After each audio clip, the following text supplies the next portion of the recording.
और बीकानेर का आनंदगढ़ गांव बिल्कुल सरहद से सटा है। यहां के 75% निवासी पाक विस्थापित हैं, लेकिन हमेशा से भारत के जज्बे की मिसाल बने। एनडीटीवी की टीम जब यहां पर पहुंची तो पाया कि सरहद तो यहां से बहुत नजदीक है, लेकिन लोगों के दिलों में कोई खौफ नहीं। आनंदगढ़ के लोगों के आनंद की क्या वजह है, इस रिपोर्ट में आपको दिखाते हैं।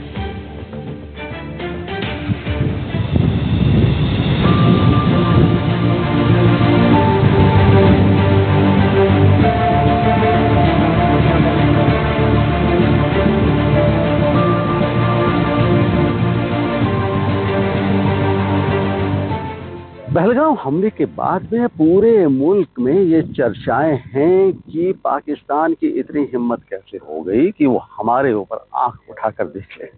हालांकि ये नापाक हरकतें हमेशा से चली आ रही हैं, लेकिन इन नापाक हरकतों का जवाब देना भी हमें बखूबी आता है। बहरहाल इस वक्त हम खड़े हुए हैं पाकिस्तान से लगती हुई हिंदुस्तान की सरहद के आखिरी गांव आनंदगढ़ में। आप देख रहे हैं कि ये जो गांव है ये आनंदगढ़ है। ये बीकानेर डिस्ट्रिक्ट के, बीकानेर डिवीजन के खाजूवाला तहसील के हिस्से में आता है और बिल्कुल यहाँ से थोड़ी दूर हम आगे जाएंगे तो यहाँ पाकिस्तान बॉर्डर हमें नजर आएगा, जहाँ पर हमारी फौजें, हमारी बीएसएफ 24 घंटे बाज की नजर गड़ाए रहती हैं ताकि किसी की भी हमारी सरहद की तरफ आंख उठाकर देखने की हिम्मत ना हो पाए। बहरहाल ये वो गांव है जो आनंदगढ़ कहलाता है। वाकई ये आनंद का गढ़ है। उसकी वजह ये है कि पाकिस्तान से आए हुए पाक विस्थापित इस इलाके में रहते हैं। ये पूरा गांव जो है वो तकरीबन 75% पाक विस्थापितों से बसा हुआ है। 75% आबादी पाक विस्थापितों की है, पाकिस्तानी रिफ्यूजीज की है। ये आनंदगढ़ है। हालांकि जो बेसिक फैसिलिटीज हैं उनकी कुछ कमी है इस गांव में, लेकिन फिर भी पाकिस्तान से आए हुए लोग ये कहते हैं कि उस मुल्क से ये इलाका बहुत बेहतर है क्योंकि ये हमारा मुल्क है। हम बात करते हैं कि सरहद के बिल्कुल नजदीक रहने वाले लोग क्या सोचते हैं इधर के बारे में और उधर के बारे में, उनकी नापाक हरकतों के बारे में और हमारी पाक एक्टिविटीज के बारे में। सरहद से महज 4 या 5 किलोमीटर दूर है बीकानेर संभाग का सीमावर्ती गांव आनंदगढ़। थोड़ी ही दूर जाने पर सरहद की तारबंदी नजर आती है। 1971 में पाकिस्तान से आए हुए लोग यहाँ के स्थायी निवासी बन चुके हैं। आए दिन वो पाकिस्तान की कभी शांत न होने वाली नापाक हरकतें देखते रहते हैं, लेकिन इस गांव के लोग न सिर्फ जागरूक हैं बल्कि दुश्मन से दो हाथ करने के लिए हर पल तैयार हैं।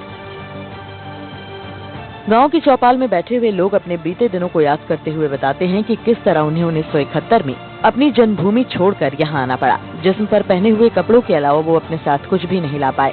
भाजपा नेता कुंदन सिंह बताते हैं कि ये पूरा एरिया निर्जन था जिसे पाक से आए हिंदुओं ने आबाद किया।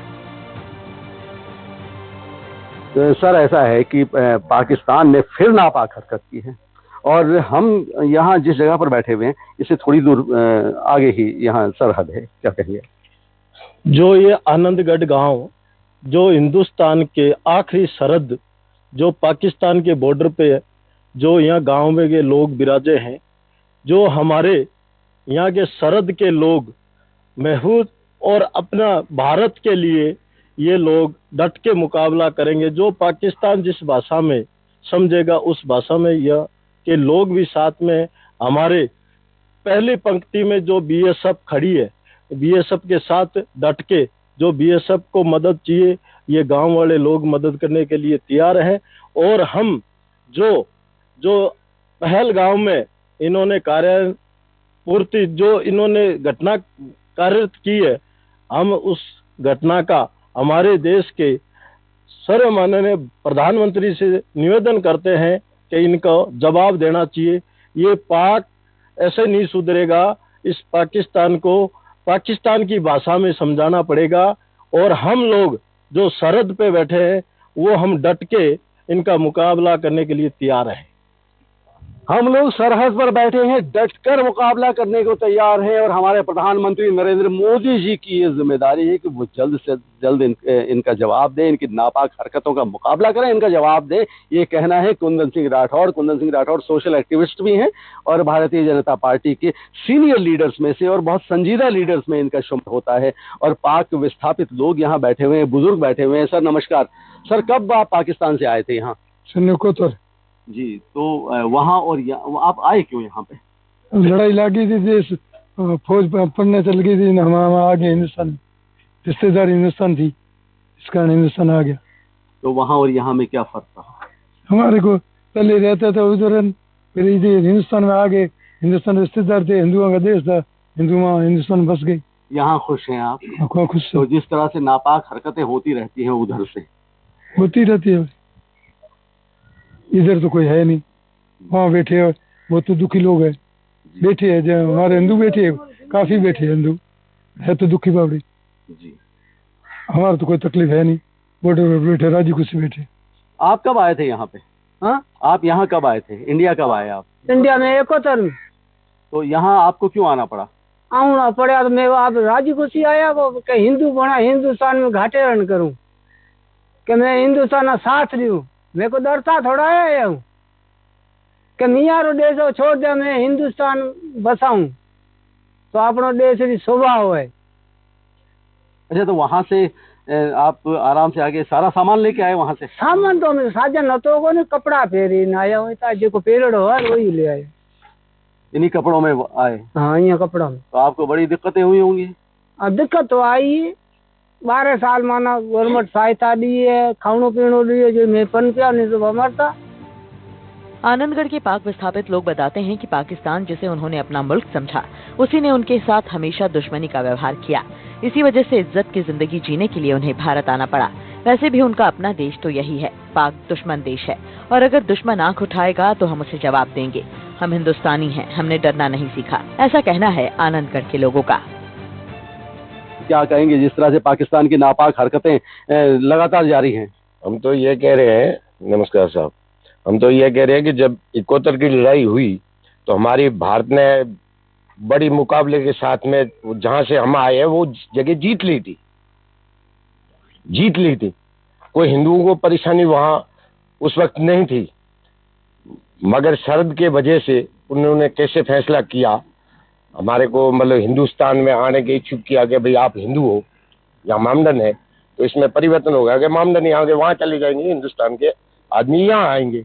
ऐसा तो कुछ हुआ नहीं, मगर हमारे कानों में ऐसे आई कि बुजुर्गों ने कहा कि ये देश मतलब विभिन्न हो गया है, ये पाकिस्तान हो गया, मतलब मामदनों का देश हो गया, हिंदुस्तान का देश हो गया है, तो इसमें अपना हक कम होगा, तो अपन हिंदुस्तान चले जाए।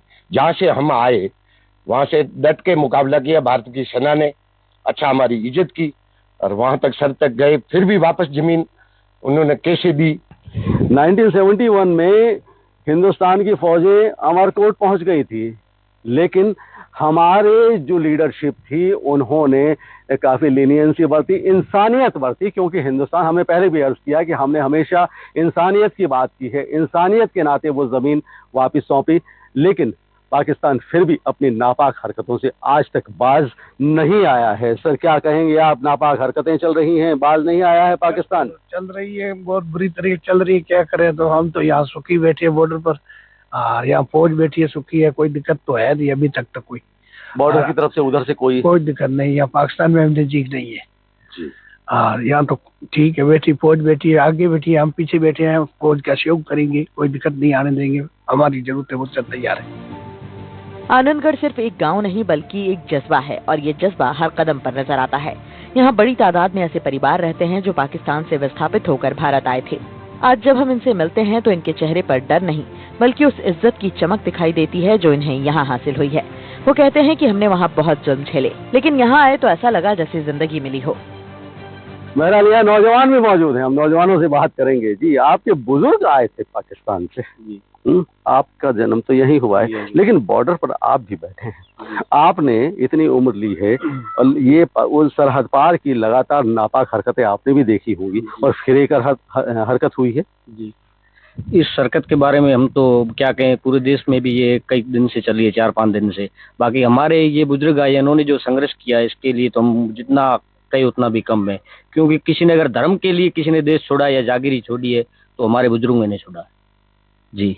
बाकी ये जो पाकिस्तान नापाक हरकत कर रहा है, इसके लिए जो देश को एक युद्ध करना तो आसान नहीं है, फिर भी जैसी स्थिति में इसको समझाना उसको समझाना चाहिए किसी भी करके। मोदी जी से यही निवेदन है। बात जब पाकिस्तान की नापाक हरकतों की होती है तो इन बुजुर्गों की आंखें गुस्से से भर उठती हैं। इनका कहना है कि पाक की फितरत ही नापाक है। पूरे इलाके में किसी भी तरह की दहशत नहीं है, लोग सजग हैं, सतर्क हैं, और सबसे बड़ी बात यह है कि इन्हें अपने देश से बहुत ज्यादा लगाव और प्यार है। धर्म के लिए जागीरदारी जमींदारी छोड़ी है तो इस गांव के लोगों ने छोड़ी है। इस गांव में जो 75% पाक विस्थापित हैं, उन्होंने कोई भी, एक खास बात यह है कि कोई भी अपना मुल्क खुशी से नहीं छोड़ता, अपनी सरजमीन को खुशी से छोड़कर नहीं आता, लेकिन जब जुल्म बढ़ जाते हैं तो उसे उस जमीन से पलायन करना पड़ता है। तो जमीन से, अपनी जमीन को छोड़ने का दर्द तो आज भी यहाँ के लोगों में है, लेकिन इनका ये कहना है कि वहाँ के मुकाबले हम यहाँ बहुत सुखी है, क्योंकि ये कम से कम कहने को ये अपना मुल्क है, ये हिंदुस्तान है, ये भारत है, ये इंडिया है, जिसने पूरी दुनिया को ये कहा है कि वसुधैव कुटुंबकम या देवी सर्वभूतेषु शक्ति रूपेण संस्थिता नमस्तसे नमस्तसे नमस्तसे नमो नमः। पूरी दुनिया को ये कहा है, पूरी दुनिया को ये भी कहा है कि मैं हिंदुस्तान हूँ, मुझ में सिकंदर डूब जाते हैं। एनडीटीवी के लिए रितेश यादव के साथ डॉक्टर नासिर जैदी, खाजूवाला, आनंदगढ़।